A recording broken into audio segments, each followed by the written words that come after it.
И по 45 дена од протестите на пензионерите, власта се уште дебатира, но и без конкретни мерки за подобрување на социјалниот статус на граѓаните од третата доба. Министерката за труд и социјала се надева дека по утрешниот состанок на работната група конечно ќе излезат одредени предлози кои ќе бидат презентирани пред јавноста.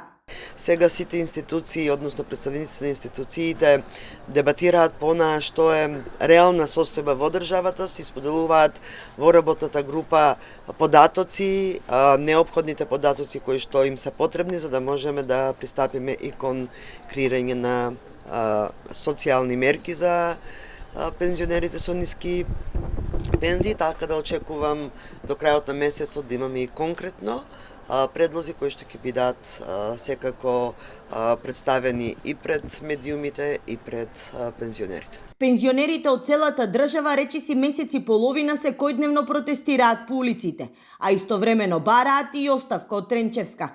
Тие не отстапуваат од своето барање за линеарно покачување од 3500 денари.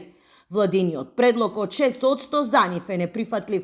За да видат сите надлежни во нашата држава, преди се Министерството, владата, Сдруженијето на пензионери на Република Македонија, дека ова што сме го на некој начин сите побарале да се покачи линеарно пензијата на сите пензионери 3500 денари, го изразуваме на ваков начин, бидејќи до сега не наидовме на разбирање.